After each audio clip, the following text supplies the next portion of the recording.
Hello readers and writers, I'm MJ, and today we're talking about my 10 favorite fantasy reads of 2023.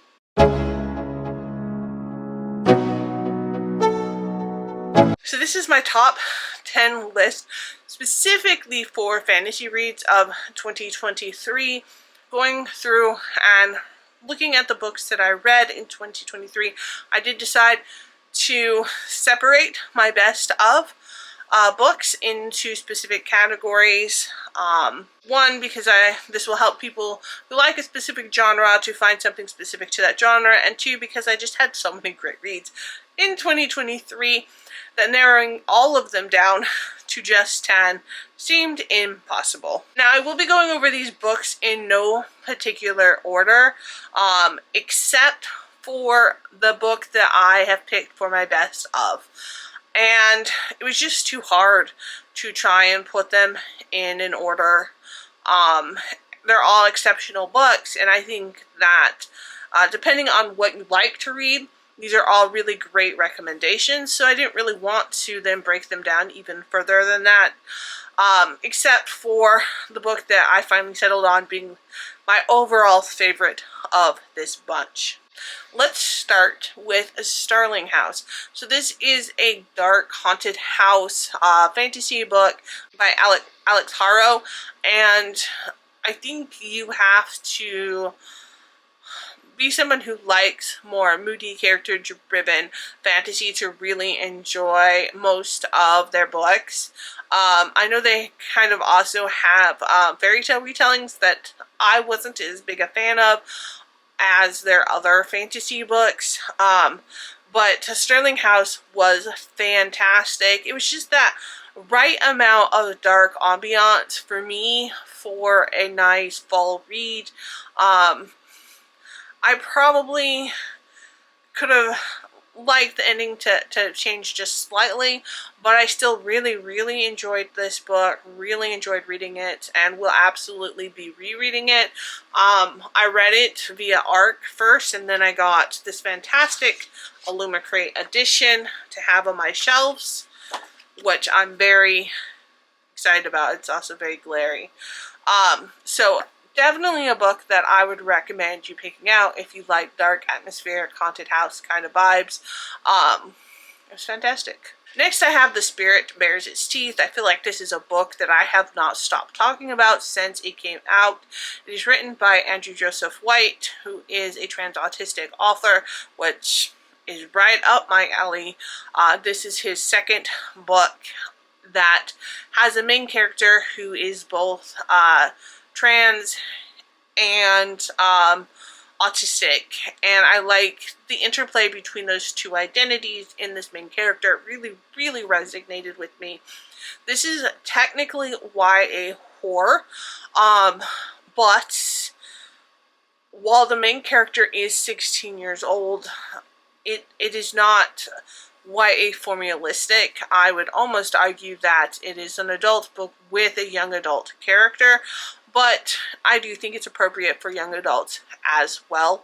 And while it is horror, and there is some very dark triggering things in this novel, so make sure you read the trigger warnings before going into it, I do think the level of grossness was put to a point where you could kind of modulate it as a reader, so it wasn't as overwhelming for me as his first book was. I adore the main character, and the way Andrew Joseph White wrote the trans character within the 1800s, it was, I think it took very phenomenal skill and thought, and was so well presented, seeing the main character's gender as opposed to how society sees him, and fantastic. I adore this book, and it really could have been my favorite of the year too. I'm not gonna lie. Next, I have The Hero of Ages by Brandon Sanderson. It's not going to be a very big surprise that Brandon Sanderson's going to be all over this list, because this is the year of Brandon Sanderson. I read 12 of his books, and they were all fantasy. So a big number of my overall 70 fantasy books a good proportion of them were Brandon Sanderson. He is a phenomenal writer, and while not everything he writes is my favorite, he's just really good for a reason. Hero of Ages is the last book in the Mistborn trilogy, and the ending to this book blew me away. I really like this fantasy book. I think it's a good one for people to get in if they're not so sure about reading fantasy, epic fantasy, that there's only a 3-book commitment. The magic is not so overwhelming, and the characters are containable. Like, sometimes you get epic fantasies where it's just, there's so many characters, it's really hard to remember what is going on. Whereas Mistborn, at least the first part of Mistborn, I think that it's more containable, more digestible, and the way the series ended was fantastic, and I will absolutely be reading it again. And let's just go ahead and keep going with Brandon Sanderson. The next book on this list is Tress and the Emerald Sea. This is the very first secret novel, and I think it set the expectation up very high for what to expect with his other works, not all of which lived up to my expectations. Tress and the Emerald Sea is a very different writing style from what he normally does, by also being set in the Cosmere universe. We follow Tress, who lives on a planet that we have never really heard of before, and instead of seas made of water, they have seas made of spores, and these spores are dangerous, and they do very different things. Tress is stuck on a tiny island where no one is allowed to leave, but she sneaks off to go save someone, and goes on an epic adventure where she becomes very strong and resilient while still being a very relatable human person. I think it was a great, Tress is a great character because she's not like overwritten. She's very relatable to everyone who reads her, but she still goes and does these amazing things. And I really, really appreciated it. I love the world building of this, and I thought it was a fantastic book. A really great way to start off the secret novels. And then the next secret novel is also on this list. This is the Frugal Guide, the Frugal Wizard's Handbook for Surviving Medieval England. This is another book that's just different for Brandon Sanderson. It was almost like a science fiction fantasy book, where there is like pocket universes that this person wakes up with no memory, and while they're discovering what's going on, we as a reader are also discovering what's going on. And so we're stuck in medieval England, but not at the exact same time. And I loved this book. It was hilarious and fantastic, and just kind of this humorous science fiction that I've always really enjoyed, starting with when I started reading Douglas Adams. And it just kind of took that tone, which is something that Brandon Sanderson, I think, kind of like hints at in some of the other novels, but this was like a full-on narration of that, and I absolutely adored this book. And with that, that is the last Sanderson book on this list. But 3 out of 10 is still a lot. The next book I want to feature is V by Aurora Martinez. This is an indie published book about an autistic vampire. I really loved this book because Autism Rep was on point, and seeing it within this world was fantastic. The world building in it I really enjoyed. The characterizations I really enjoyed.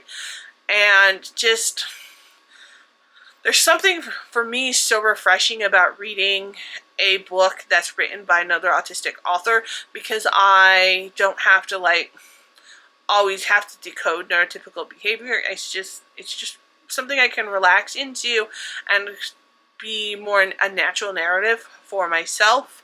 I think this is a great book for anyone to pick up, and I think it's a good way, whether you're autistic or not, but I think that I think more non-autistic individuals should be reading autistic authors and autistic characters, but you're on my channel, so you already know that. It is a slow book. It does have like some romance and characterizations, but but just know going into it that it's a slow build up for that, and that you are going to be wanting to pick up book number 2, which is not out yet. And another indie published book is The Sword of Kon. I think I was probably a little late to the party reading this book. It is an epic fantasy, but it is a standalone epic fantasy. This author now has a new book out, which I really need to pick up when the Read What You Own challenge is over, because I really love this first book so much. It is set in the Kaganese Empire, and it is a fantasy book following the relationship between a mother and her son. It is an extremely emotional book, so please know that going in. There is a lot of fighting, there's death, so I felt a lot of emotions while reading this book, and it's not, it's not something like, how the book starts is not exactly how the book ends, and I don't know how to explain that anymore without giving spoilers, so I will just leave it as that. It really is like a trilogy within one standalone book. I adored it. The characters are amazing. The world building is amazing. There is not a time in this book that I got bored or wanted to put it down, although there are times where I felt very overwhelmed with emotion. And wanted to berate the author for some of the things that were done. But fantastic story. I highly recommend you pick it up. Also on that note, These Fragile Threads of Power is the first book in V.E. Schwab's new trilogy. I read this as a NetGalley arc and need to pick up a physical edition of it for my shelves, but they don't match the original trilogy, and so I don't know. I'm kind of frozen in indecision on what to specifically pick up. But this book absolutely deserves to be on this list. If you like V.E. Schwab, and I do, I know her writing can be hit or miss for some people. And I'm going to be blunt. If you don't like what she's done in the past, you're not going to like this book. If you do like what she's done in the past, you're probably going to love this book. And that's kind of how I feel like summing up this book. V.E. Schwab does such an amazing thing with making you love a world and a story by not necessarily loving the characters. There's no character in this book that you can just grab hold of as being like amazing and fantastic and like someone that you want to, like, that you believe in, because they're all so morally gray. They all do things that you're like, why would you do that? That is very, very questionable behavior, and yet you're so engulfed in the story. And yet these characters, even while they're doing these horrible things, I absolutely adore the family rep that was built. It was there's a non-traditional family where one of the queen is asexual and potentially aromantic as well. I think pretty much aromantic. And as Arrow Ace myself, I really identified with her, at least that aspect of her, again, extremely morally gray. And then also how they built up this family where the king is in a relationship with the queen's blessing with his husband, and how they have built up a relationship that works for them while propagating the royal line, I suppose. And I love that aspect of it so much. All of our favorites are back from the original trilogy, plus some new characters are added in. It is a book that I am going to reread. I probably, before the next book comes out, I want to reread the original trilogy, The Fragile Threads of Power, and then start on the second book. But I really, really enjoy the Arrow Ace rep in this book and appreciate it for being there. So yeah, again, if you don't like V.E. Schwab, you're not going to love this book. But if you do, then you should read it. And then this year I also read Hellbent. I actually reread Ninth House and then picked up Hellbent, which is the second book in, I don't know what the series name is actually called, but I really enjoy this series. It's very dark, dark academia, but it's adults. Yeah, I mean, the adult rep is like college age, but like non-traditional college age, because I think Alex is in her later 20s. So she's a little older than most college students. But I really resonate with the characters. I know it's hit or miss for some people, but for me, it's definitely a miss. I really enjoy the series, and I can't wait to pick up the third book whenever it's coming out. I should probably check into that. And those are 9 books. Which brings me to my 10th and favorite book of the year, which is In the Lives of Puppets by T.J. Klune. I love this book so much, and I'm kind of conflicted about it being my favorite pick of the year, and that is because after I read this book, T.J. Klune announced a sequel to The House of the Cerulean Sea, which is a very controversial book because he has knowingly said that he drew inspiration for indigenous individuals being sent to boarding houses for that book, and hasn't really released a statement addressing concerns by indigenous bookstagrammers. And instead has since announced a sequel to The House of the Cerulean Sea, which, at least from the book description, almost seems to be doubling down. So that itself is very concerning, and I will not be picking up that book. And I'm not really thrilled with how Tor or T.J. Klune is handling that. Some people have called for a total boycott of his books, which I think is valid. I definitely am boycotting that series, but I already read this, and this is my rep, and I adore it. It's neurodiverse, it's asexual, and it spoke completely to my soul, and there's so few books that I can feel myself seen in, that like I also don't want to erase my own representation. So again, very conflicted, but this is my favorite book of fantasy book of 2023 in the lives of puppets. And the reason why, so it's a Pinocchio inspired book. Our main character, Victor, is a human living amongst all these robot creations. The robots are hilarious. Almost like the nurse robot, who's almost like his nanny almost, and his best friend all rolled into one, makes a lot of like asexual jokes that I found hilarious. Like, it's the only time I've seen anyone joke about sex and asexuality, and I found it funny. So just the humor in there. Also, the anxiety rep was fantastic, and just the overall neurodiverse rep throughout the book. Even though it's not named, which tends to annoy me, it was still really well done. I don't know if T.J. Klune is neurodiverse, but I think it was very well represented, whether he was or not.